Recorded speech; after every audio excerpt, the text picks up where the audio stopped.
All right, listen up, Spuds. This is Zach Brannigan, master of time, space, and everything else in between. And, winner of this year's Modesty Award. You're listening to USUK. What's the difference with Al and Tom? Your one stop for this sort of thing.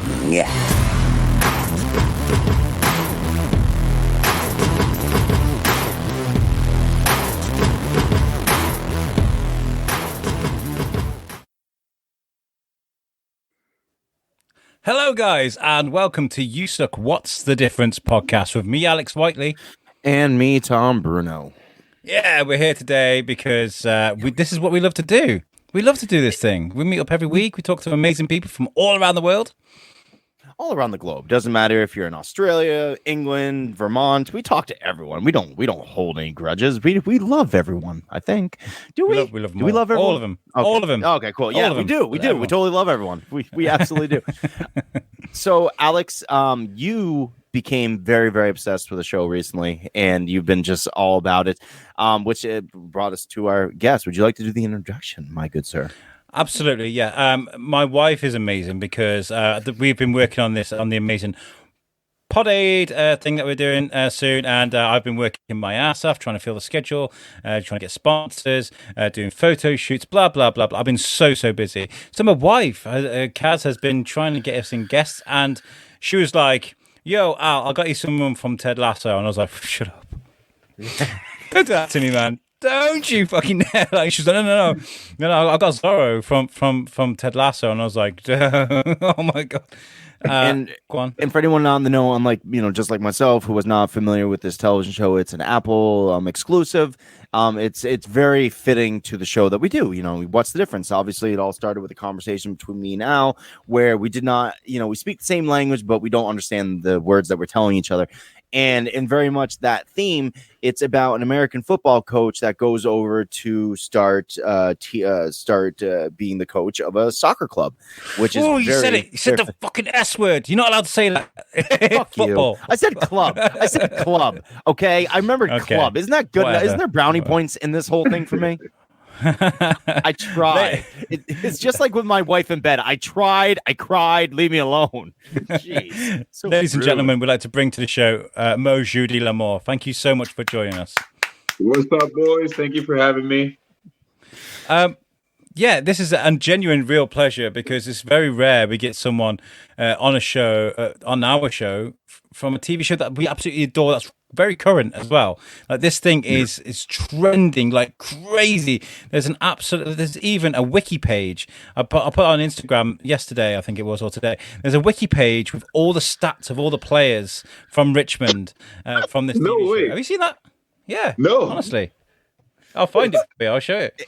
That tells you how deep the fandom is right off the bat, because that's something that you do maybe like to a show that's 3 seasons deep that they've had enough time to develop, and they're like, oh, I love the show so much, I dive so deep, I must have the stats for these fictional players. But that just speaks to the level that you guys are really performing at as actors, and how much people really are taken to the show because they're like, no, I need to have this out right now. Everyone needs to know the stats of these fictional players right this second, and it's excellent. It's very, very funny. So here we go. This is the Ted Lasso fandom wiki. So it's got everything about the show, and there's all the players here. There's Isaac there. You can find out all about him, his stats, place of birth, England. He's the centre back, number 5. This is just insane. The absolute. It's crazy, now, right? I wonder if they do that for like a lot of other things. I'd like to see like the fictional play for like the Water Boy or something like that. All of a sudden, like Bobby Boucher rushing yards, and it's like, whoa, that's insane. I gotta put money on this Bobby Boucher guy. That is great. So how does it all start for you, Mo, man? Like, I mean, obviously you didn't just like walk out, you just didn't leave your mother and become this amazing actor. Where does it all start for you, sir? My brother and I we were obsessed with movies and TV shows too, but more movies when we were kids. I remember as a kid, I was so enthralled into all of that I could tell you what movie is playing from just one frame, Yes. Because, back then it was always at like, a movie plays on TV and you can't decide what it, like, you can't like choose what you're going to watch. It just plays, and then you just watch it. So, which is amazing. I still, even to this day, if I can have like, you know, like with Amazon Stick or like even your Xbox, sometimes you'll see streaming services that are just showing you movies that are just playing, you know, like in 30 minutes, this movie is going to be playing. And then after that, that's the next one after or whatever. I love doing that because you discover so many more new movies like that. And it reminds me of my childhood because that's what it used to be like. So like Friday night, you know, it'd be at 11, the movie would start, and then it'd be Predator, or, you know, or it'd be Die Hard or stuff like that. And so I loved it. My brother and I, we used to watch like 2 or 3 movies a day and then reenact some of them and like play like we're in a movie and stuff like that. And you get older and people tell you it's impossible to be in the movie industry, you know, especially coming from Montreal. It's such a small city. There's a little bit of that business, but it's not that crazy, you know, it's not that big. And so people were like, yeah, don't do that. So I was like, okay, yeah, I'll become a lawyer, you know. So like I started studying that, and I played football, like American football. Yeah. And so I was just doing that. And then at one point I worked at a like the equivalent of a Best Buy. And then this guy walks in the store, and I'm like, I think I know that guy. And it's Orlando Jones. So I'm like, oh shit, that's Orlando Jones. Yeah. So I'm like, I started talking to him, and I'm like, yo, like, what are you up to here? He's like, oh, I'm filming a TV show. I'm like, oh, with who? He tells me the name of the director. And I'm like, oh my God, he's from this and that and that. And then he's like, how do you know that? I'm like, oh, well, you know, like I watch a lot of movies and TV. And so like, I kind of know who is doing what. And then he's like, do you want to be in that? And I'm like, well, it's kind of impossible. And he's like, yo, I'm in front of you. How's that impossible? So no, like you should try to do something with it. And then he was like, in Canada, Vancouver is super busy, so you should go to Vancouver and maybe try. And also in Vancouver, there's not a lot of black guys, so you'll be working a lot. So I go to Vancouver, I audition for a bunch of stuff. It's really cool. I was like, wow, okay, this is it's fun. But the problem was I had never done that before, so it was just horrible. So then I came back to Montreal. In Montreal, I took classes, got an agent, and then I think like maybe a year or 2 after that, I was an X-Men. Oh shit! That's quick. That's the fast track to acting right there. It's like one day I'm into Orlando Jones, the next day I'm on the X-Men. Well, I appreciate the work that you put into it, by the way, because some people it would have been good enough just to take the easy out and be like, well, I got introduced to it this way, I'm just going to continue this way. You're like, no, I realize that I don't have the skills to be able to put myself where I want to be, so I'm going to go back and obtain those skills, and it's very noble of you because like there's so many. Dude, perseverance is really like leaking out you right now. And by the way, Montreal, right above me, I am in Newport, Vermont, which means I'm So like if I wanted to go up there, I could be there in like an hour. Just have your couch. Don't do that to the guest. I could stalk you. I could be outside your house whenever you're up there. Pizza, like Mo, pizza, right? You'd be like, who the fuck is that? No, dude, I talked to you on the interview, Pizza Mo, and you're like, just shut the curtain really slowly. I haven't lived in Montreal in 4 years, though. So okay, so I'll be waiting a while for the pizza. It's all good. I got perseverance as well, Mo. I could wait for days. So like, you go for this perseverance, and you move to you situate yourself to LA. What was that like for you? Moving away from everything you know to be in the place where your dreams can be made. That's it. It was good. It was like so I was in Montreal. I lived in Montreal, then moved to Toronto because Montreal was good, but it wasn't busy enough. And also Montreal was very busy. It was busy because I did French and English. Toronto, I did French and English. And then I lived in Toronto for like 5 years. And every week I used to do Montreal, Toronto for auditions. And so like I had a place in both cities. It was pretty crazy. And a buddy of mine, his name is Josh Hopkins. He's an actor. He was on Cougar Town. He was filming a movie he was filming a TV show called Quantico in Montreal. And he gave me, I asked him for advice. I was like, what do you think I should do? You know? And then he was like, listen, if you stay in Montreal and Toronto and Vancouver also, you'll work all the time. You'll do well. It'll be fun. The only thing is you'll never win the Super Bowl. If you want to win the Super Bowl, you got to go to the States, come to LA. And I was like, fuck, all right then. So I like packed up my stuff and left maybe like a year after he told me that. and it absolutely did not work my first time in LA. It was pretty rough. And then I booked Jack Ryan that they shot in Montreal and in Africa.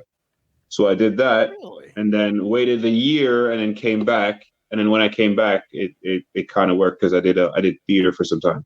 So it was fun. It was a good move. And then also the thing I love the most about LA, and I think that's just because I'm still fairly new. I've only been here for 4 years.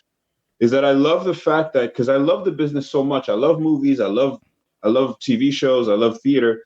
And if I'm in a coffee shop and the people next to me are talking about like movies and stuff, I love that. And you can't have that anywhere else, I find. You know, I can't be in Toronto and I hear people talking about like, yeah, so Suicide Squad, like the first act, it was like this and that and that and this, you know? So it's like, I love it.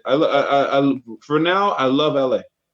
Being with people of a similar mind is always more comforting. And funnily enough, when you are in a place that's not LA and you do hear those conversations going on next to you, you instantly have a connection with those people. You're like, oh, I want to be in that conversation right now. You're my people.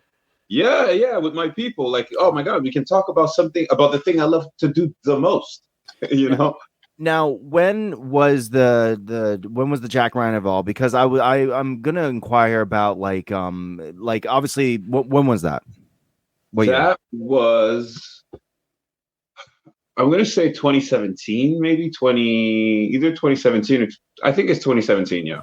Now, do you find with the streaming of it all right now that it would be a little bit easier if you wanted to have stayed in Canada to continue your career? Because I mean, obviously, you could have done the easy route, like your friend explained to you, like you could stay in Canada and keep on working and have a good time about it.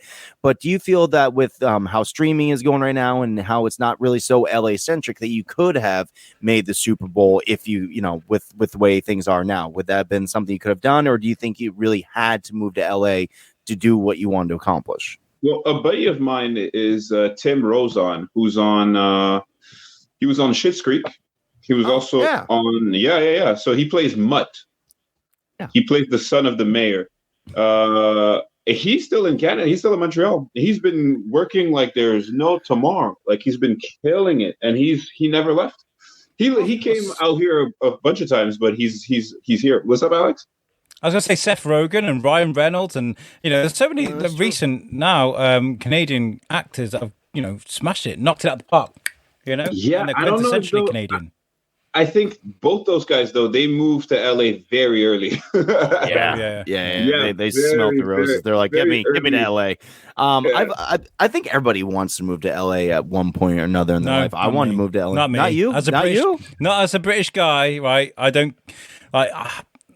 I imagine LA there's a bunch of British people here. There's a bunch of you guys here. If I was super rich and I could buy a house in LA and a house in Shrewsbury and a house here, a house there, then yeah, maybe. But I wouldn't want to pick up my things and go to fake. Like I imagine LA to be, oh my God, your top is like so amazing, and then they turn around and like it's so disgusting. Look at its top. I don't know. I worry about that. A lot of people tell me that it's so funny, but to me, I'm always like, so. That's the people that you're going to attract, which I don't think that you would attract that kind of people, like all my friends, I got very lucky. They're down to earth. They're not like, they're not really like that, but yeah, there are a lot of people that are like that, but I feel like if your circle is tight, I think you'll be fine. Also, your money is in pounds, man. So you do have money. Snap. But I've seen a Euro trip where they go to Latvia or whatever it is, and they're like, woo, because they got like $15. Exactly. Yeah. Exactly. Trust me, because when I was in London, I was like, yo, my money here is like Monopoly money, man. Like, around so much more. Fucking, it's crazy when I gonna go to Colombia. My wife's from Colombia. Whenever I go there, I'm like, I have pounds. They're like, oh my God, he's Mr. English Big Dick. Yeah. Party. It's crazy. That's hilarious. Oh my God. I don't even know if that's okay to say, but I love it. Adds inches. It does. Mo, sorry, Tom, to me to sort of wade in there, but I wanted you to tell us about, because obviously, like, you're a big fan of movies, right? This is part of your life, and you've been working so hard for it. So, talk us through the first time you ever stepped foot onto a major set, and what it was like for you. That was it was X-Men, and it was absolutely insane because that day was the day where everyone was on set. Like literally everyone. It was Patrick Stewart, Ian McKellen, Halle Berry, Hugh Jackman, Omar Sy, Sean Ashmore. Who else? Big names in I think Nick lore. Stahl. It was literally everybody from every timeline. So it was so crazy, and it was a scene where Patrick Stewart and Ian McKellen had to do a speech about the future and about what's going to happen and all of that, and so everybody was listening, and that's one of the coolest things that I've ever seen in my life, because they had a monologue, and both of them had to like finish each other's sentences, move at the same time, and talk, and it was maybe like a 2-3 minutes of a monologue. And at one point, Bryan Singer is like, he goes to Simon Kinberg. Simon Kinberg is the writer of the movie, and he's like, you know what? I think it doesn't really work. So Simon is like, all right, cool, give me 5 minutes. He goes back to his trailer, changes the scene completely. So it's like it's same scene, but a completely different monologue. Ian McKellen and Patrick Stewart get the script. They both glance at it, like, okay, yeah, cool, okay. And action, and both of them, like this. They said every single word. They finished each other's sentences. They had the same. I was like, how the hell could you do that? Like, amazing intentions and all the emotions in the right moments. I was like, yo, that's like veterans from Ian McKellen and Patrick Stewart. Yeah, class. Absolutely. I just see you standing off in the way, doing what you're supposed to be doing. And all of a sudden, Bryan Singer comes. He's like, Mo, what are you doing? He's like, shut the fuck up, Magneto and Professor Xavier are talking right now. Can you keep it quiet, whoever you are? For me, Bryan Singer. Can you imagine somebody like pushing a contract? Can you sign all of your possessions and lifelong belongings to me, please? Yeah, sure. Yeah.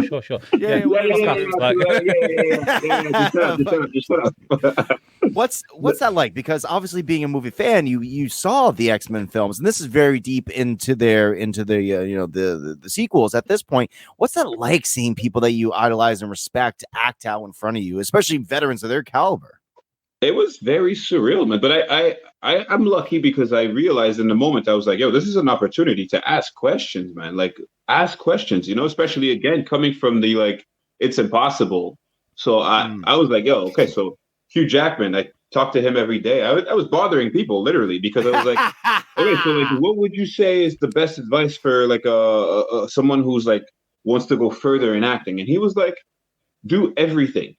Do literally every job. Don't start being like, well, I don't want to do this gig, I'll do that gig. Like, don't choose to, just do everything. You never know what could happen with any part. Like, always say yes, And then later on, yeah, of course, like then start being more picky. But he was really, really cool. He was really, really fun. Halle Berry also super, super nice. Omar Sy, we hung out a lot. I showed him Montreal a lot too. And then Patrick Stewart was great. Was really, really fun. He's like, the best example the best way to explain how he is that he looks like he feels like a young guy, like a 30-year-old. Yeah. You talk to him and he's like super awake. I'll tell you everything. He was super, super cool. It was fun. It was and to me, Bryan Singer was cool with me. Like, we had the same interest on YouTube. We were looking at a channel about, it was like characters from movies rapping against each other. I forget. Oh, yes. But what was that again? I forget what it was.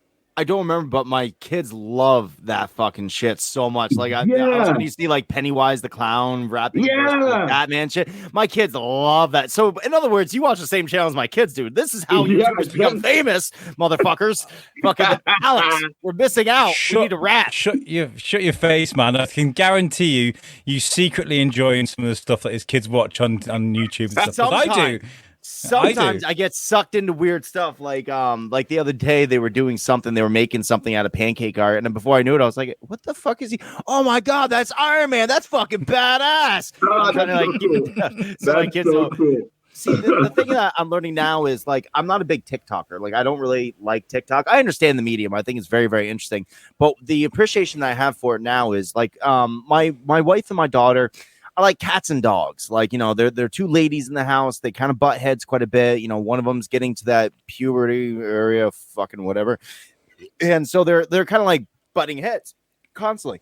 But they both have a TikTok, and that is like the connective tissue between them. Obviously, it should be the fact they're mother and daughter, but no, fuck that noise. It's TikTok, and they make videos. They both make videos, and they'll show each other videos like, oh, is this great? Look what I did right here. I'm like, that's excellent. So I went from disliking something, not because I hate it or anything, but because I don't understand it. It's not really my jam. I was very late to come onto YouTube, but I love it because now it's this connective thing, this thing that they can go to and have some sort of like semblance of respect for one another. Be like, oh, you do this too, and it's very, very intriguing to me. And I love that. I must say that a buddy of mine who's like active on social media and TikTok, he was always like, "Yo, I'm telling you, TikTok is better than Instagram." Because you can curate it so that you only see things that you enjoy. So I was like, oh, okay, whatever. I have one. I don't really use it. And then at one point, I had to go somewhere and I had 10 minutes. And I was like, all right, let me just do a little bit of TikTok. And so I watched TikTok for 10 minutes. And I realized after the 10 minutes, I was like, yo, if this would have been Instagram, I would have felt completely differently. Like, I feel good right now. It's so strange. Like you can feel better with TikTok more than with Instagram, because Instagram, I feel like whatever you do, I'm a guy, whatever I do, it will bring me to like a bikini girl. And I'm like, I don't even follow anyone like that. Why are you? Like, we know what you like, Mo. You may not know what you like, but we know what you like. The things I watch on Instagram, it's always either cars, cycling, or movies. And then for some reason, I did put a limit on my daughter though, because like she would show me some of the videos she made, and not like, thank you. My limit though was I'm like, cool, like you make videos, and a lot of the videos that she was seeing, I was like, so did you think of that, or did you see somebody else do that and you just emulated it? And she's like, oh, I saw another TikToker do it. I was like, okay, well, here's the rule. I'm like, if you're gonna do this, I want one video a week that you think up personally, like that you created, that you developed. I want you to do that. You show me that video, and I'm gonna make sure that I support it and I love it, because I'm like, you got to put something behind it, honey. Like it's really fun to emulate your heroes. That's what daddy does. Like I emulate my heroes, like a Kevin Smith, a Joe Rogan. I love these guys, and I try to be like them as much as I possibly can, especially in the medium that I do. But no. Be Tom Bruno. Yes, which is true. I am Tom Bruno, and trust me, neither one of these gentlemen are me. Don't get me wrong, they're much more famous than I am, but I am myself. So I put myself into it very deeply, and that's what I hope that she does now. So nowadays she'll bring up her video. She'll be like, "This is what I did," and I'm like, sometimes I'm like, no, it's great though. It's great. It's fantastic. I love it. And then sometimes she shows me a video like, wow, that's really fucking clever. Like, good job, kid. That's very good. So I'm hoping it brings her somewhere different in life, because with the ease and the access that we have to everything now, I'm kind of interested to see where the future lies for kids that are, like my daughter's age, like 10. It's difficult because I see I work with kids, and I have kids too. And one of my kids is like, I want to be a game streamer. That's what I want to do for a living. I'm kind of like, okay, that's fine. You want to play Xbox and PlayStation for a living, whatever. That's fine. But have a something to fall back on. Go and do maths, kid. Go and do English. That's not just do that. What game does he play? Oh, he likes Fortnite and Minecraft and Call of Duty and all this sort of stuff. He's 14, find his way in the life in world. So you gotta think though, brother, that like nowadays you can make a killing being a Twitch artist. Like, it's insane. Like, I didn't understand that either. I'm like, watching people play video games. Like, I've always understood like watching clips of video games, but never people playing it. That was always my least favorite part of anything. It is so much fun to watch that. Sometimes now it is. Now it is like if you find someone that you.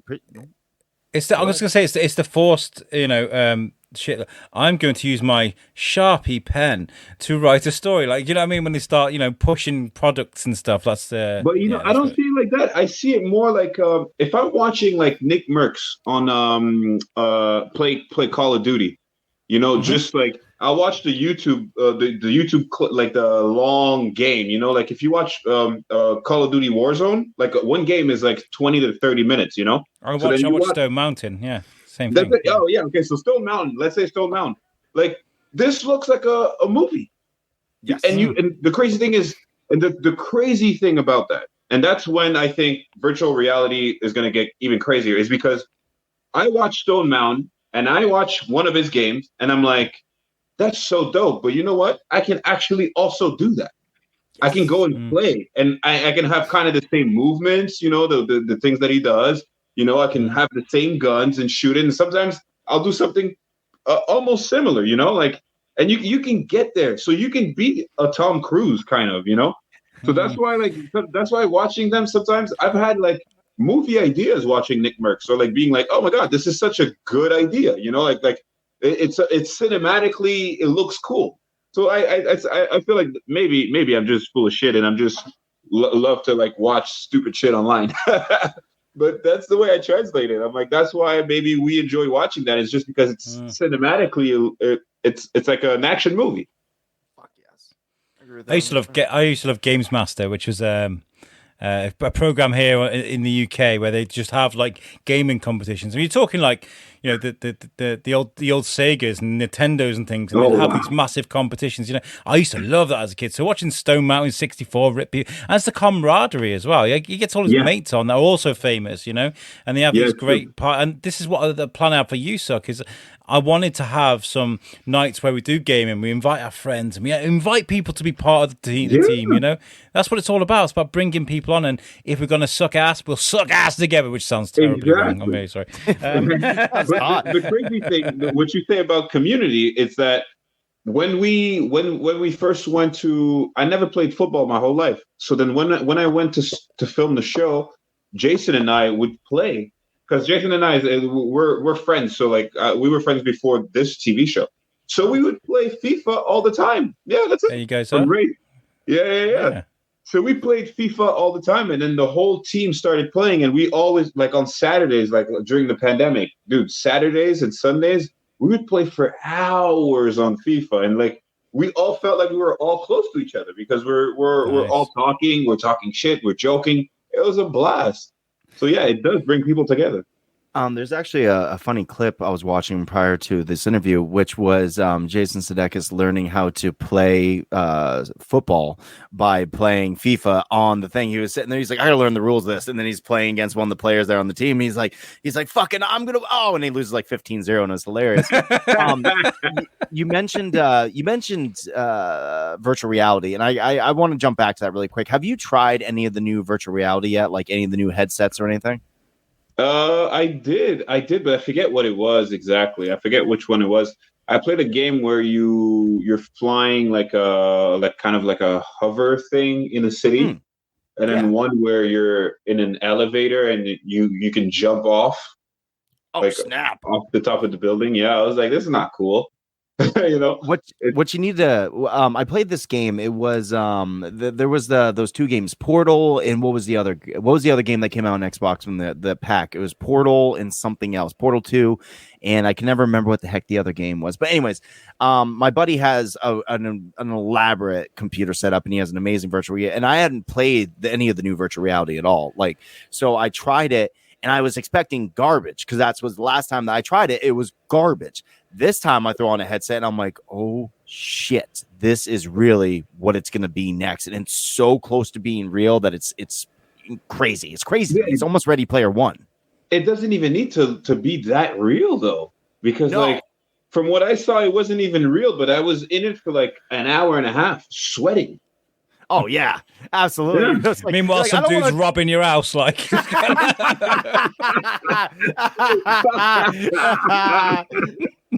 is that you, honey?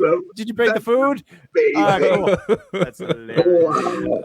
Right, let's get back to Ted Lasso because I really want to talk about this show because it's changed my life. Genuinely, like I found this show at the perfect time in my life because there was a lot of shit going on in the background. I was very stressed, very emotional, and there's, I wasn't happy. Right, there's lots of pressure on us at the moment with what we're doing with Pod Aid, right? And I put Ted Lasso on, and by the time I finished it, it was a bit like it's changed my outlook on life. I just want to be a better person. Genuinely, I just want to be a nice guy because it just filled with me so much. It's one of those shows that's just positive. Even when the bad shit happens in an episode, you still got Ted Lasso there to give you a cookie at the end or the beginning. You know what I mean? That's a good analogy. And this show has created a huge buzz. I mean, there are even Lego sets. Look at this Lego set. There's a Ted Lasso Lego set. we've discussed the wiki page. This believe sign, which you're in the picture here for, there's Zoreaux there in your pink goalkeeper. That believe sign above the door is now an emblem for people. People look at that. True, yeah. It really is. What was that like for you to be part of such an amazing machine like this? It's weird, bro. It doesn't even feel like it's like it's super weird. It's super weird. Also, especially in LA. I don't know how it is. Where are you in London? Are you in London? I'm in Shrewsbury, which is Shropshire, near the Welsh border. Oh wow, okay. Because so London is fucking. So London is here. Okay. And Shropshire is up here. So, oh wow, okay. So you're like past Manchester and all that? Not quite past Manchester. They're a bit higher than us. Yeah. Oh, okay. Because I was in Birmingham. Chelsea. Oh, okay. Right, okay. Close to Birmingham. Okay. I was in Chelsea when we were filming. I was in Notting Hill the first year, and then Chelsea the second year. And Stamford Bridge. Did you get Stamford Bridge? No. The Chelsea Stadium. Yeah, of course. Yeah. I was like 5 minutes from there. Oh, literally, wow. I was on Kings Road. Yeah, I was on Kings Road. I loved it. I love Chelsea. But in London, there were not a lot of what was that? I said so do I, and I raised my eyebrows. Very smart. I've been a lifelong Chelsea supporter. I love them since I was a kid. So there we go. That's amazing. I love Chelsea. But I got so in London, there's not like that much billboards or stuff like that. So when we filmed season 1, we came back to LA. It was the pandemic. There's not a lot of things that were happening. We were playing video games together, and some people kind of saw the show. Then we get back to London to film season 2. There's no billboards. It's not super busy over there. And it's still the pandemic. And we start winning awards like Golden Globes and that. And then it's like, oh, whoa, okay. People are really liking the show now. Like it's been out for a while, but now people are starting to really love it. And season 1 had been out in August, and this is like February, and now people are talking about it. And I'm like, oh wow, okay, this is real deal, you know. And I'm getting phone calls from people being like, yo, bro, there's billboards in LA now. I was like, what? That's so weird, you know. So because we were away, we didn't know, and then we were winning all of that, all of the awards, and then now we come back to LA. I came back to LA in July, 5th of July. I came back. And now I'm like, yo, this is actually real. Like people are actually loving the show. And so it really blew up. Like it took a little bit of time to get there, but I think it was the best because we grew into like, now it's like we did season 2, we finished it, and we were like, oh, okay. Like we're more mature about it kind of. So you guys finished recording and then the pandemic happens, or were you guys in the midst of recording or we finished in November 17th, 2019. So just before. Yeah, just before. And then LA, and then in March 15th, the pandemic hit. Wow, what's that like having like, because I'm sure you guys had plans to go back earlier or what have you, and then all of a sudden you guys start getting like the recognition for it, and then all of a sudden, bam, everything stops. What's that like? It was really bad. It was really bad because I think it was March 15th. I don't think we went until a year, right? Because we're in 2021. Yeah, so there's a whole year I think that we didn't do anything. We just waited for the pandemic to like calm down and stuff. So that was rough. We were like, what's gonna happen now? You know, like, are we gonna do it, or what's gonna happen? And then when we were like green lit for it, and that we were gonna go back in London, they had the new strain that was really messed up, and it was getting people. And then we were like, okay, we might not even go. So we weren't sure that we were gonna film season 2, and then we went, and everything went well, and now we're back. Things are starting to pick up a little bit again, unfortunately. Like I went into my local Walmart today, and the lady hands me a mask when I walk in. I was like, "Oh, we're doing this again." She's like, "Yeah, I'm so sorry." I'm like, "Don't apologize. Like I have no problem putting on the mask. I've never been that guy. It's like, oh, I'm not doing this because I have rights. Bullshit. Who cares? It's like if this is what's going to help everyone get in a better way, just do it and be a man about it or a woman about it." And I was like, okay, but it told me something. I was like, oh, things are starting to go back, and that kind of worries me a tiny bit because I was just getting so used to things being somewhat normal again, you know? Is that like a concern for you guys in the future that it might impact further recording? Or I'm just saying, well, I think we were there. We were there during the worst time, so it was like we mask and social distance, and we could. Oh shit! I'm so sorry. I dropped my water on my tablet. Oh no! Yeah, Save the tablet, man! Don't worry about the USUK. Save the tablet, man! Burn the house down. Save the tablet. Sorry, just 1 second. I don't know if you could pause. Yeah, please. Oh yeah, you're good. You're good. We can ban. No, good. But this is what I think is important while Mo's going away. This is what I want to pick his brain about. Is there's two aspects to this. One is we saw an awful lot of negativity for the pandemic. A lot of dickheads were surfaced, right? And then we get Ted Lasso, which is super positive, and as well, you'll see when you watch it, Tom, is the people that are a part of this all sort of come together in the show. That's what happens, is all these people, this team do not work together. They don't work very well together, and then they come together at the end. And I feel like that's what people really needed. They needed an example of that. And also there is the US and UK kind of thing, you know, because there's a lot of things where it's going, what is a wanker? Why is he calling me a wanker? And then I think it's June, I think her name is, in the pub, she goes, wanker, and she goes, I don't need any translation for that. Like, it's brilliant. Like, there's so many.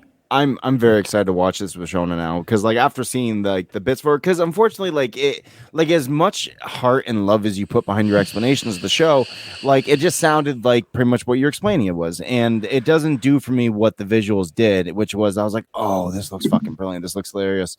So now it's going to be one of those things that I like watch with the wife, but I'm gonna have to get an Apple TV subscription, which is like, I don't know if I need any more. I'll get the free trial.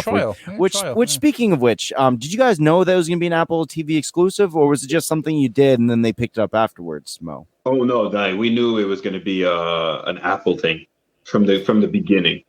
Now, what did that make you a little trepidatious, or were you like a little bit excited because you're like, oh, with Apple backing it, we know that we're gonna have like the finances that we're gonna have the push, the media, everything else. Which one were you in the beginning?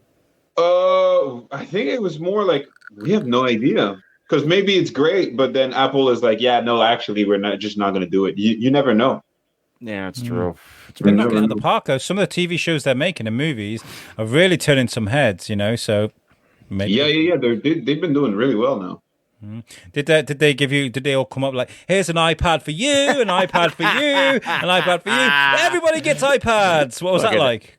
Yeah, nothing like that. What? They're like, here's an iPod first gen. Take this, and you're like, thank you.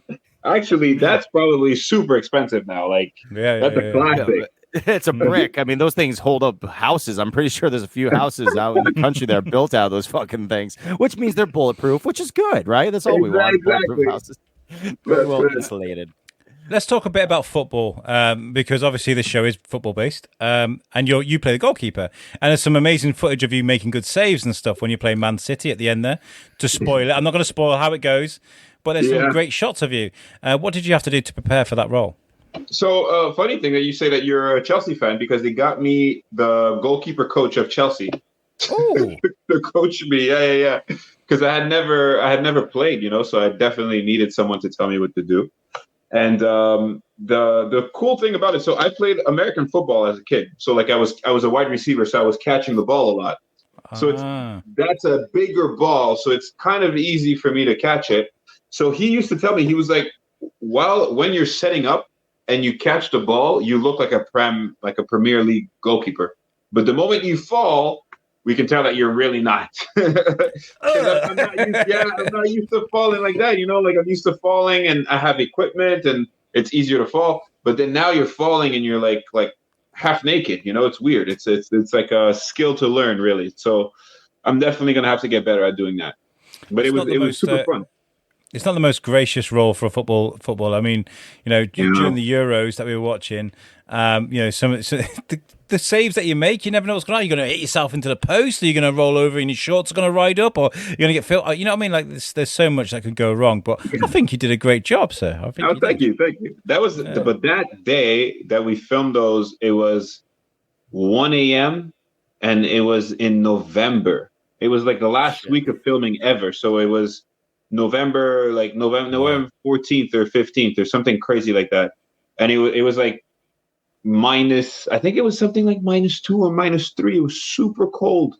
It was super cold, and I was diving in puddles because it was raining. It was like, we all remember that as being like one of the most like roughest set moments of our lives.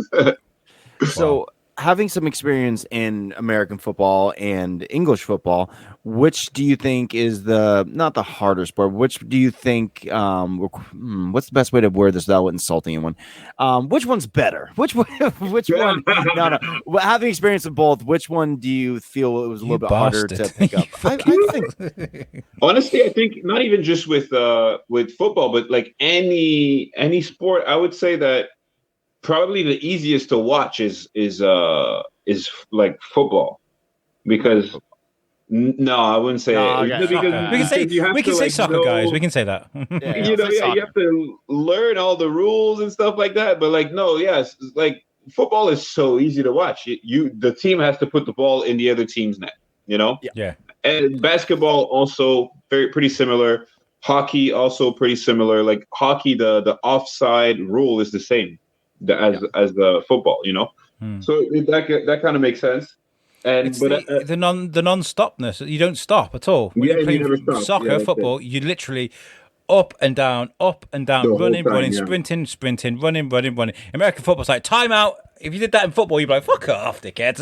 Yeah. But in our sport, we're not diving on the ground, be like, oh my God, I broke my back. He flicked a rose at me and I'm dead now. There is that. Yeah, a lot of flops. Did it make you grow a new appreciation for most definitely, yeah. I love the sport now. I watch it. I love watching it. I love playing it on video games, and I love playing it in real life. I think it's really, really cool. It's a fun sport. I've never had the cardio for it. Like, I've always watched people play soccer. I'm like, that looks exhausting. Like, what are you doing right now? That's so much running. What are you doing? It's a young man's sport for sure. I feel like the reason that they have all these pauses in American football, Alex, is because we're a bunch of lazy fucks. So we're just like, all right, time out for the game. I need to catch my fucking breath. One thing I'll say is that in all of the sports in the world, the number one sport when people have to be the most in shape is American football. Yeah. Ooh. Like that's the number one athletes in the entire world.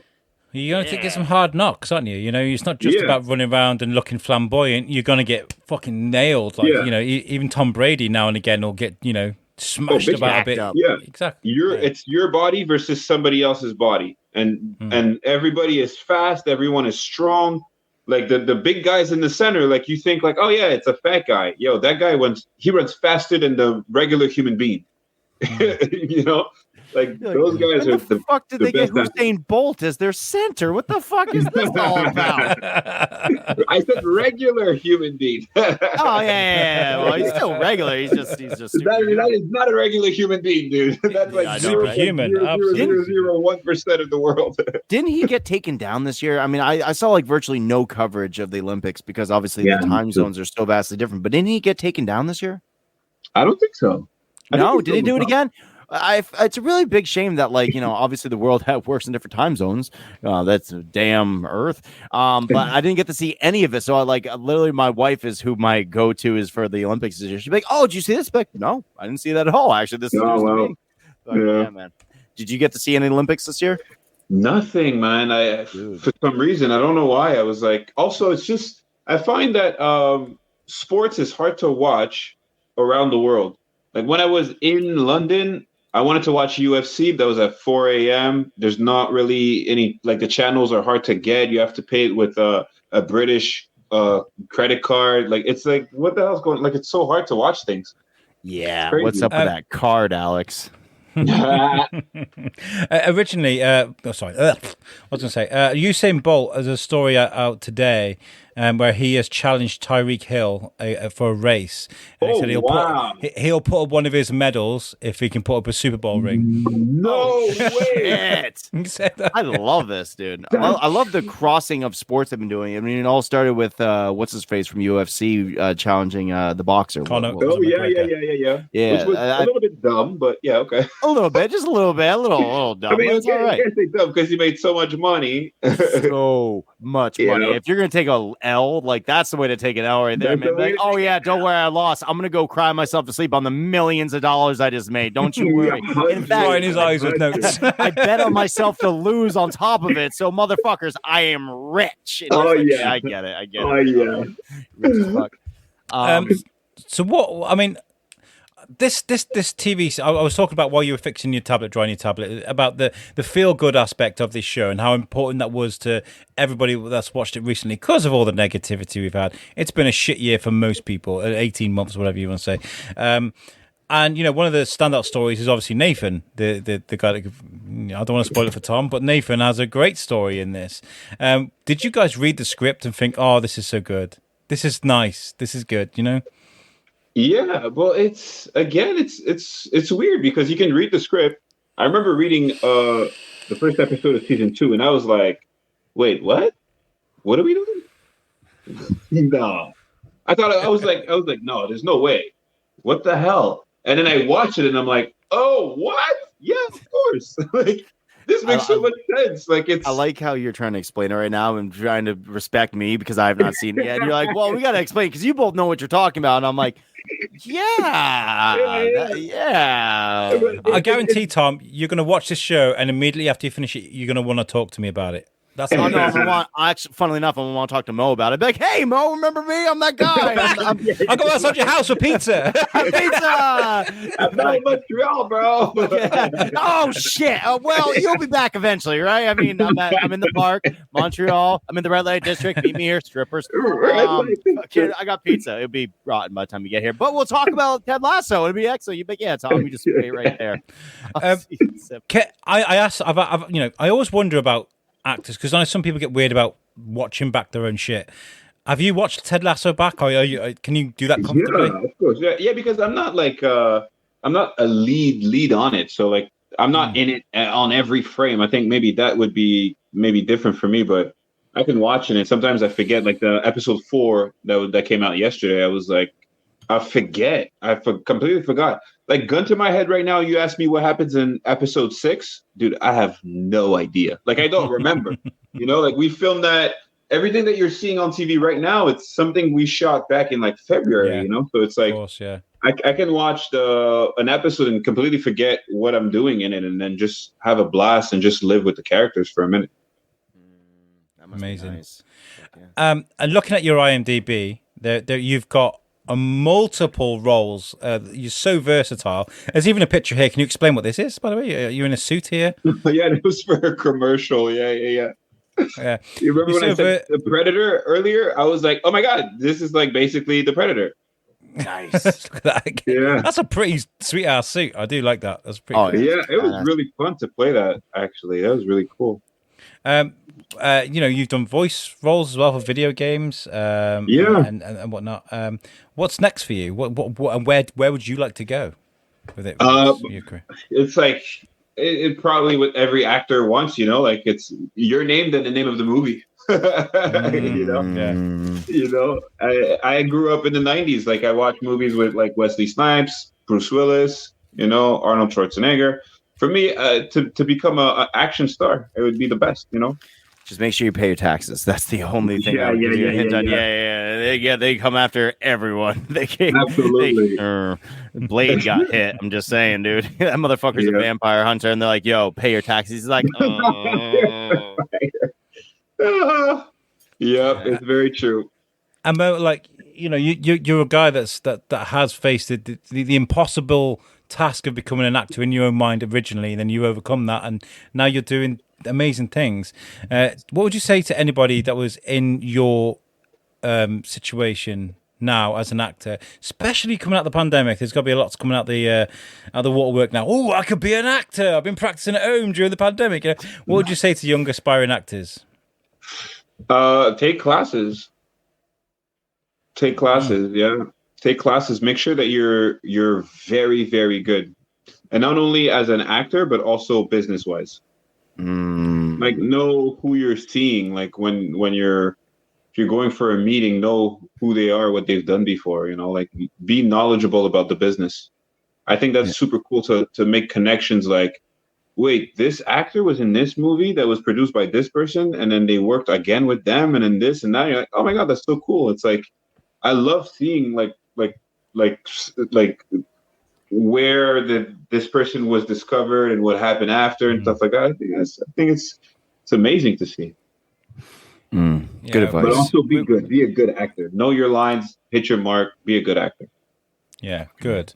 Well, we're going to be talking about the Suicide Squad later on in the show, and James Gunn is famous for reusing actors. You get a role in a James Gunn movie, you must think, "Oh, this is an opportunity right here. Let's just shine." Yeah, you're right. Yeah. And by the way, I did not understand that movie whatsoever. I don't think you're supposed to. I don't think you're supposed to understand the new Suicide Squad, and I think that's part of the brilliance of it all. It was visually stunning. It's disgusting. It's so disgusting. Like, and you could tell he did that on purpose. But I was like, and I have a thing where I'm like monsters and stuff. It just disgusts me. Like I can't really watch, and so I'm like, oh man, I don't know. To me, I feel like sometimes like you can watch a movie and you're like, oh, I didn't like. I watched the best example is The Green Knight. So The Green Knight is the movie I watched before watching Suicide Squad. So it's like I watched maybe with a few days in between. I watched it with two of my buddies. We watched The Green Knight, and we were all like, we did not get it, but we understand this is a good movie. And then we watched like ending explained on YouTube. Nice. And I was like, whoa, this movie is amazing. Like this everything makes so much sense. I get what they did. I get this. I get that. Now I can go and rewatch it and be like, wow, this is an amazing movie. But Suicide Squad is like, I don't know if you could do that.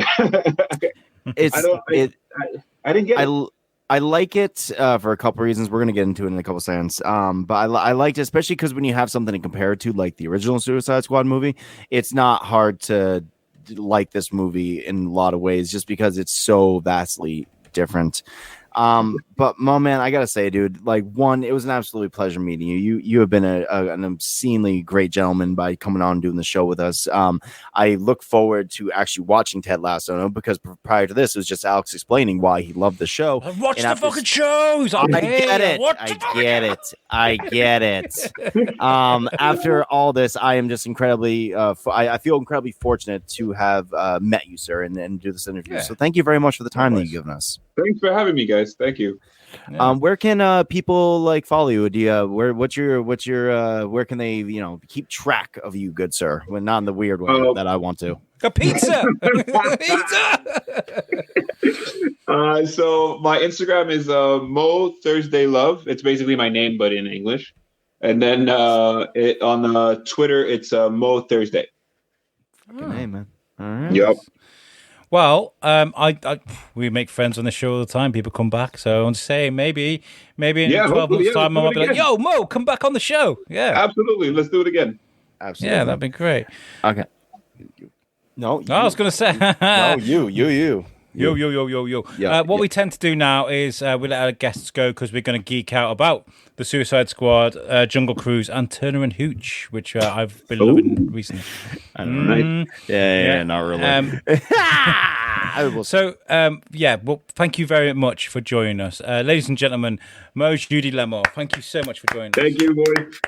Thank you very much. Have a great day. You too, boys. All right. Thank you. See you now. Bye. Bye. Right, let's step on over to Later Lounge. Get in the car, bitch. That's the background. That's not the music. I'm usually a lot smoother than that. It's because because they've moved everything around. Right, we're going now. Come on, let's go.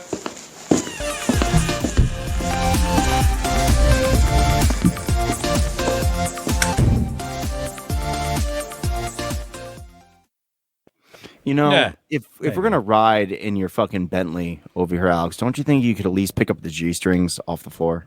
Well, I'm very sorry. There's just so many of them, and some of them they're a bit crusty. They're like, it's really hard and crusty. I just don't want to touch that. I'm sorry. Well, I really feel like you should change your G-string more, Alex. You don't need to that one wear smells it like Parmesan cheese. I'm not touching that one. Sorry. I'm pretty sure that thing has the cure to cancer inside of it. That one's walking away.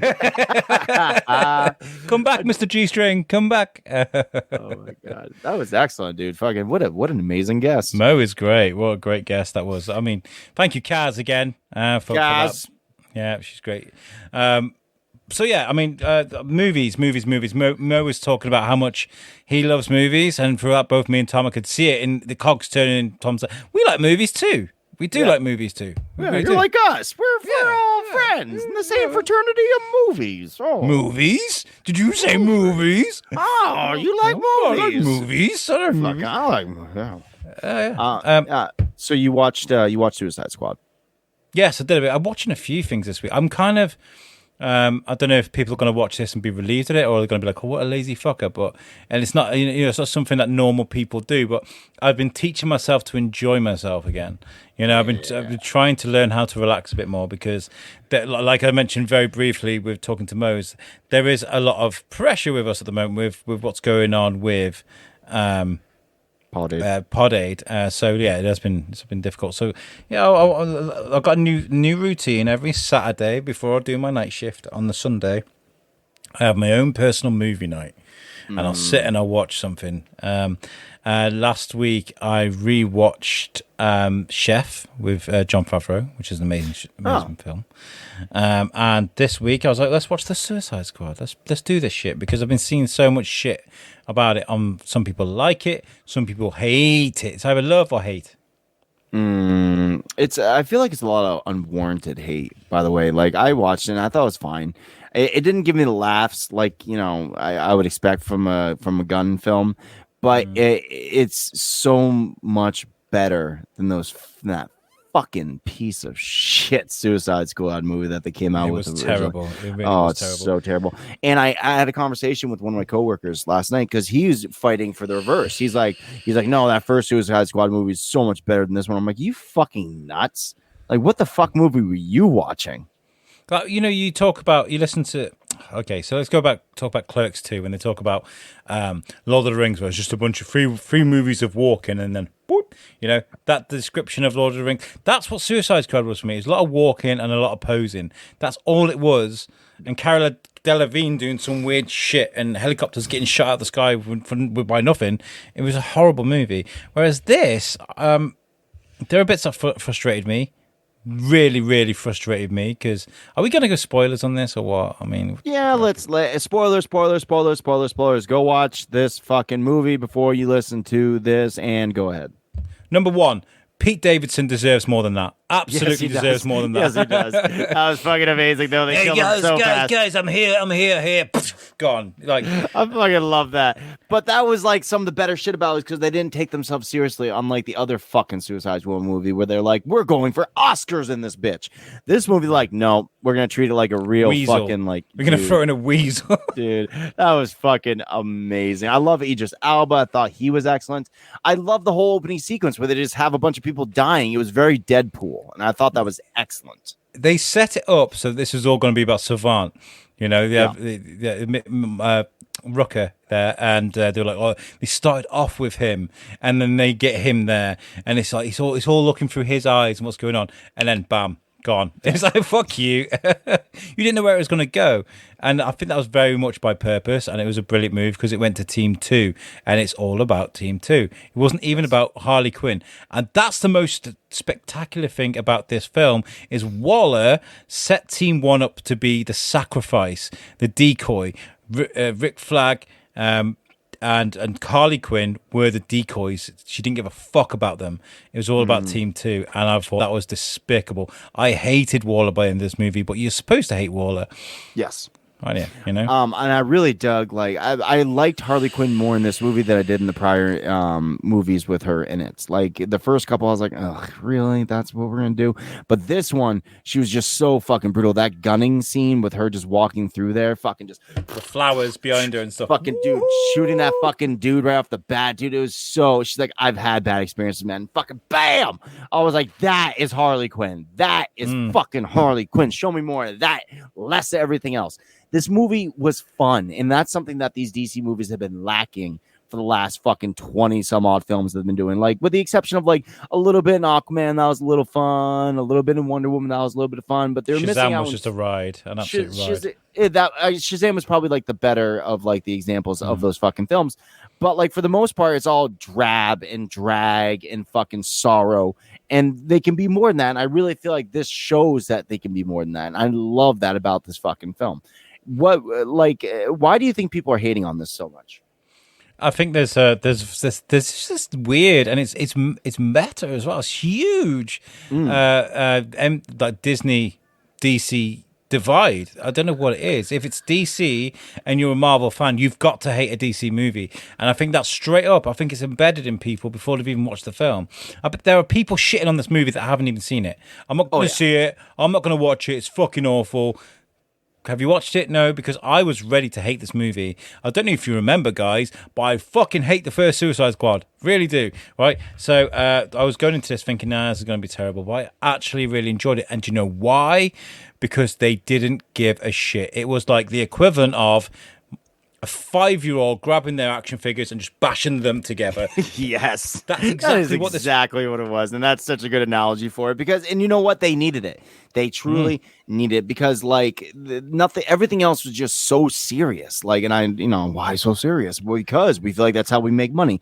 But you don't have to be that. If Marvel has proved anything, you can make an Iron Man with a true, like, blue story behind it with heartfelt moments, but then you could also do a Guardians of the Galaxy, which is nothing but fun and frolic, and it has a great story intertwined between it all. So it's like you can do both, and I hope that they continue the trend with what they did with Suicide Squad, because it points to better things for DC instead of less.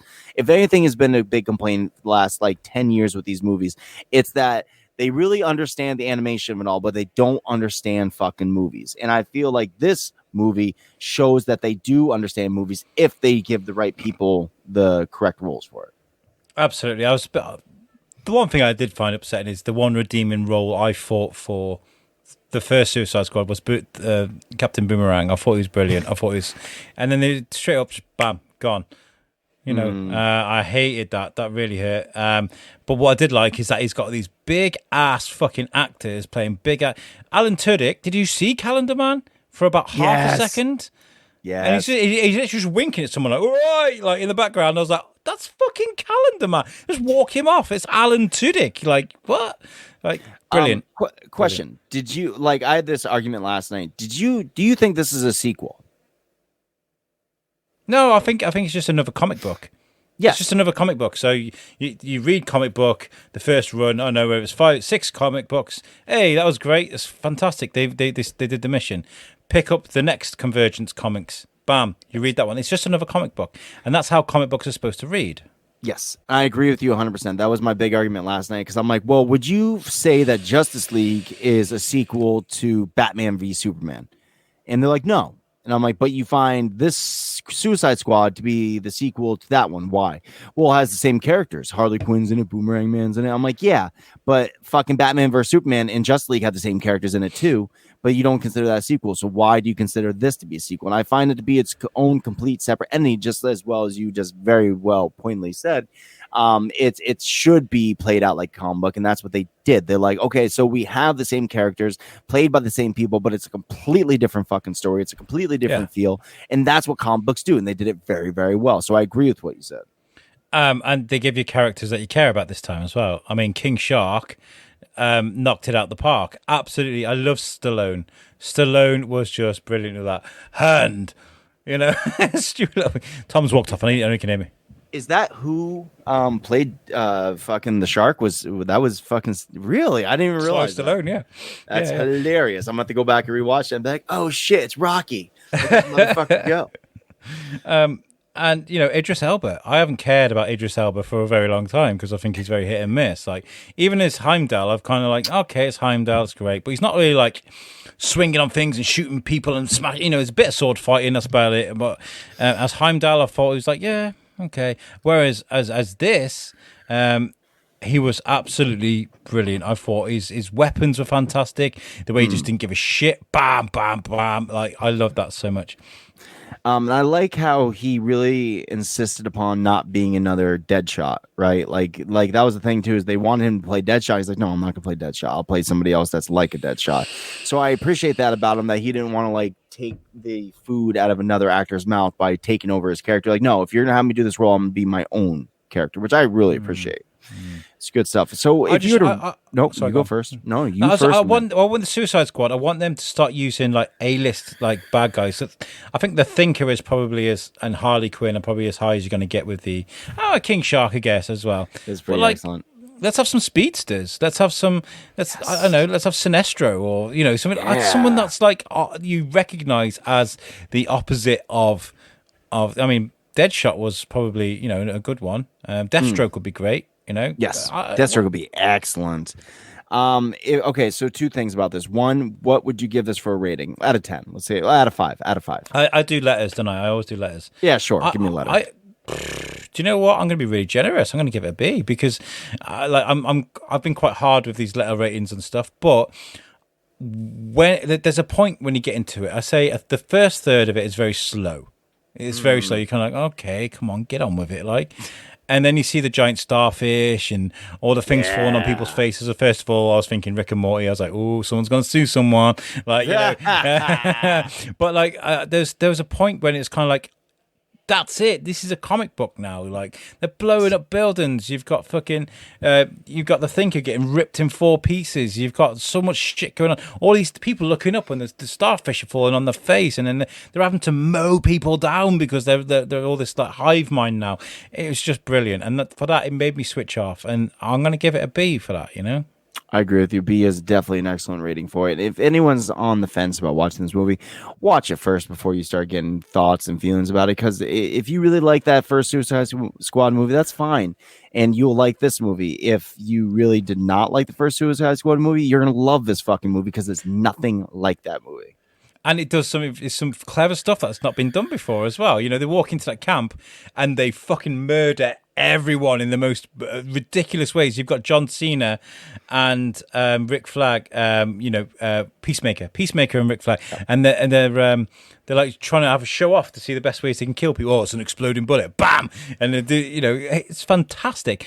And then they've killed all the good guys by accident. I thought that was so good. It was so brilliant.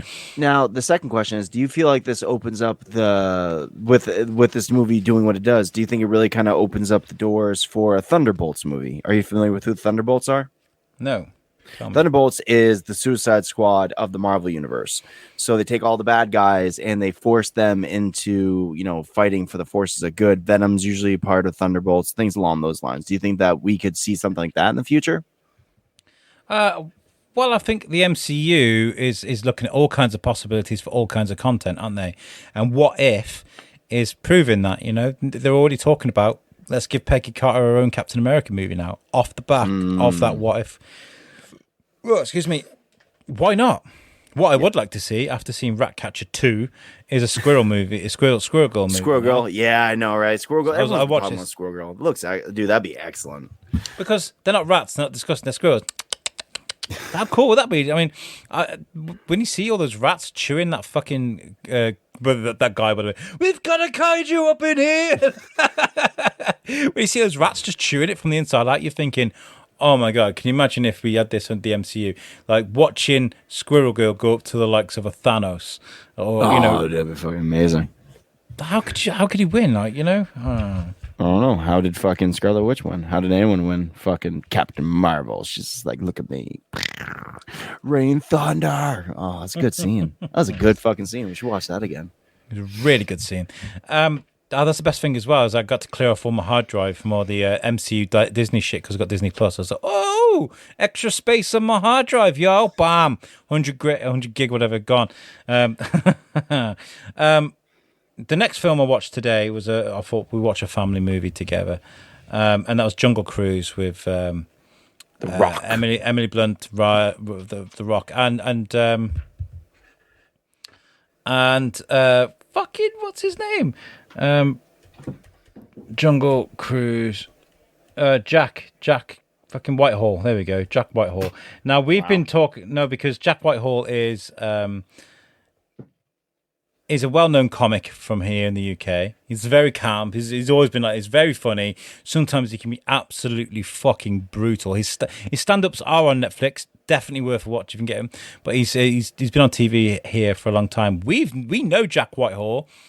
America doesn't, and they've just got their introduction to him here, and they did something very interesting with Jungle Cruise. I am not going to spoil the movie because it's still on premium. People haven't had the chance to watch it.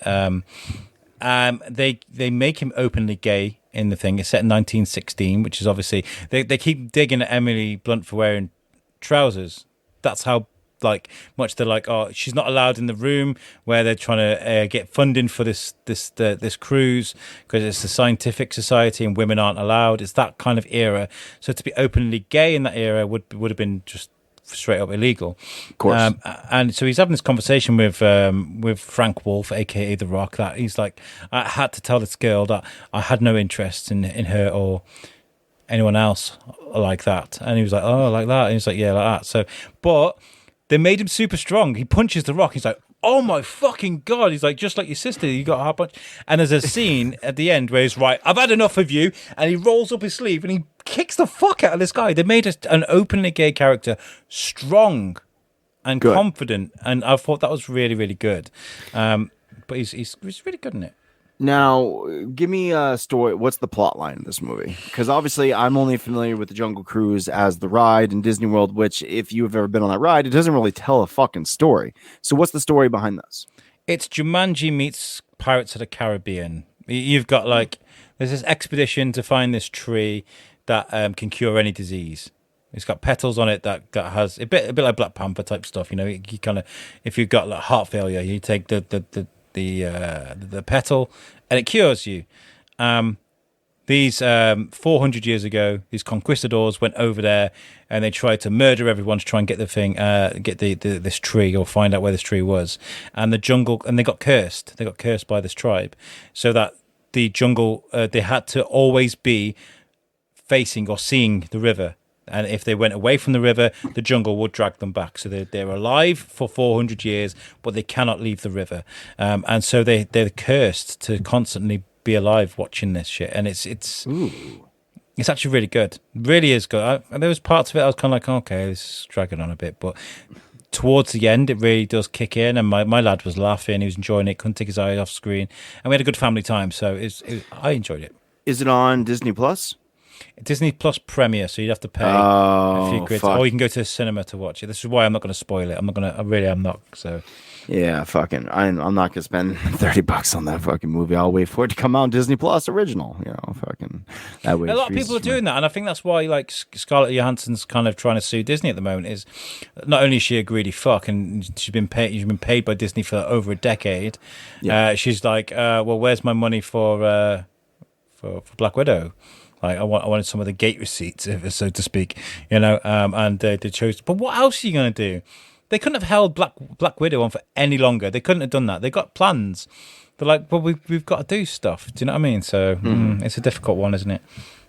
Oh, I mean, I don't know, fucking, it's not like it's gonna be the last time she ever works again. I don't know why she's so concerned. She's will be for Disney. Disney will probably like, fuck you, off you go. But everyone's backing her though. Every single fucking actor that was an Avenger is backing her play right now. So I get, including Jon Favreau, or not Jon Favreau, including fucking what's his face there, the story maker of it all. Fuck, what's his name?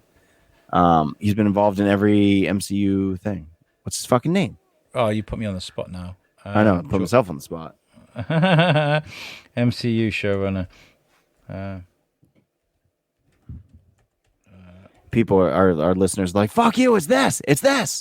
Yeah. I know you're on about. But he'll hit us in a bit. Yeah, so go and watch Jungle Cruise.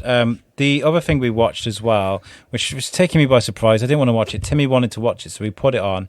And that was the remake of Turner and Hooch, which is a TV series. Obviously, it's on Disney Plus. And I was watching it, and I was kind of like, oh, this guy, he's a cop. He gets up, gets out of bed, very OCD.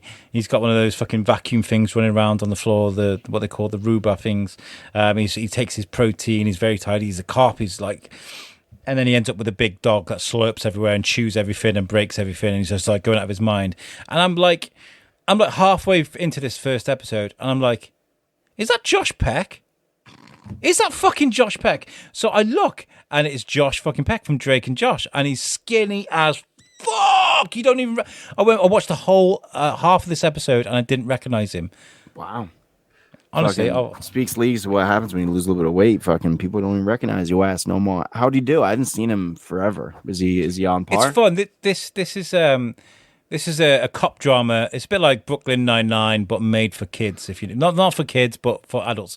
They did this one episode, I think it was episode 2 or 3, where they just emulated Die Hard, and it was fun. It was a lot of fun. He was like, "Oh, yeah, come to the hotel, look after the kids, have some fun." You know, and he has his tank top on because he spills juice on it. He's OCD. He has to take his shirt off.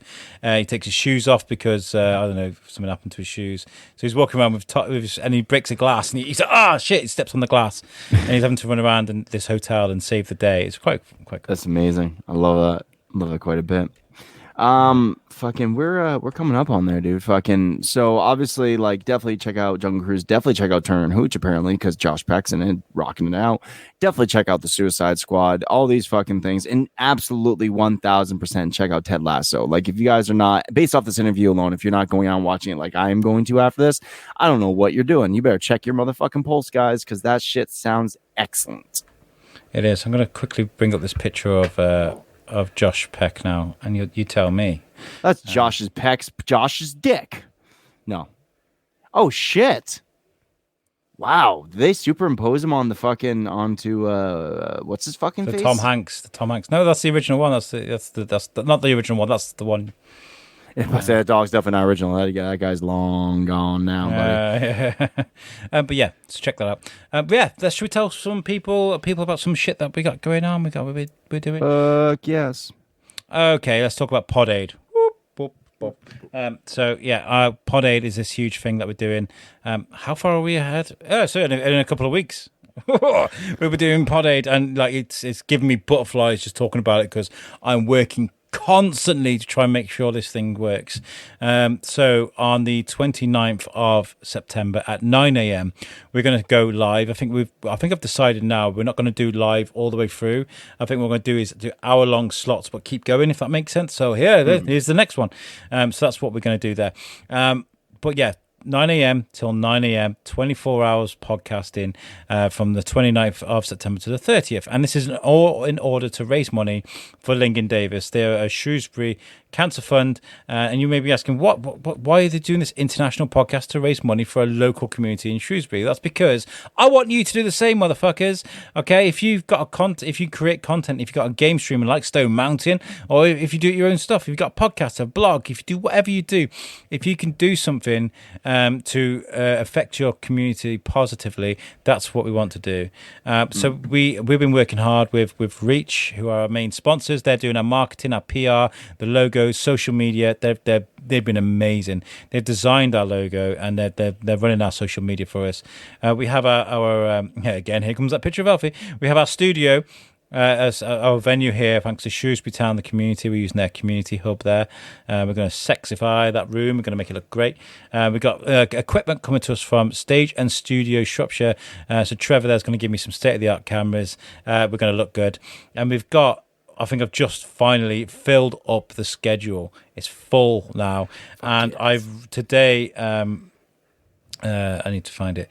I wrote to someone, she's a director from Shropshire, MJ Bassett. There we go. Brought her up right now. I was looking for people that have gone on from Shropshire to do amazing things. And MJ Bassett, she's a director. She directed Ash versus the Walking Dead, the Evil Dead. Sorry, Power, Strike Back. She's done Altered Carbon, Taken TV series. You know, she's doing well, right? So I've got her. She's the final piece of the puzzle. So we've got great people coming on. So yeah, that's what we've got coming up for that. And if you want to get, find everything out, you can do it via our website, Oh, did you say website, Alex? Well, let me tell you about our website. It is USUKnetwork.com. That is the name of our website. That is where you go to check out all things USUK.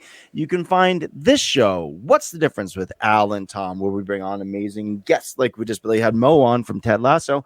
And you know what? We have an interesting and amazing conversation every single week where we try to get to know people from all around the world. It's a very, very great show, if I may say so myself. We have Yelling at Clouds with Eric Pfluger and Alex Whiteley. Eric Pfluger is a prolific artist as well as a very, very smart individual, and he's very movie centric and comic books, whatever have you. So he comes on every week and basically yells at Alex for whatever he wants to, hence the name Yelling at Clouds. I know it's a little bit of I'm sure it'll be funny. Anyways, we also have Wednesday Night Live, and that is our live show that we do every single week. That is 4:00 Eastern Standard Time, 9:00 UK time, and it's basically the you suckers like me, Alex Whiteley, our friends, David Raby is usually there, and we bring on different podcasts, whatever, and we just get together and chat like we're down at the bar and have a good old time. And all these things can be found on USUKnetwork.com. And if you like that website, you can't give us the credit for it because we did not make it. It was our good friends over at WebOrchard.com.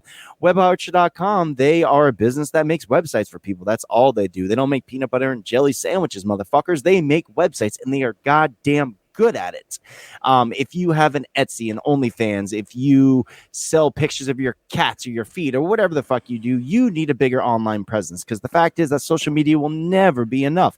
It might seem like it's doing a good enough job, but nobody's going to take you seriously unless you have a hub, a home spot for all these amazing things you do. And that's what a website tells people. It's like, motherfuckers, I am ready for the internet. So if you want a website, but you don't want to go through the process of trying to build a website yourself, it's so messy and sticky, and you don't know where you're putting the right things, and if things look good, the guys over at WebOrchard.com, they are veterans in the game. Like P. White over there, he's been building websites since the 1600s, so he knows what he is up to. So if you like the way that the USUK Network page, USUKnetwork.com, flows and works and all that good stuff, you don't thank us, thank the guys at WebOrchard.com, and go get yourselves a fantastic fucking website. Yes, please do. Please do. That was well done. That was well. Look at him. He's like, ooh, that was a lot for me. Well, it's actually because I'm sitting in the sun and I'm really, really hot right now. And I'm like, oof, I'm sweating balls. Speaking of which, let's get the fuck out of here. Let's get out of here, guys. Thank you very much for joining us. Thank you, Moe, as well, for being a great guest. Kaz, for getting us that amazing guest. Seriously, well done. And we will catch you guys next time. This has been What's a Different Podcast. I've been Alex Whiteley. And I am Tom Bruno. And we love you. Hi, this is Ickis from RL Monsters. And I would like very much to ask you, if you don't mind, to watch the USUK Network with Tom Bruno and Alex Whiteley. Oh, that's all. I have to go flush myself now.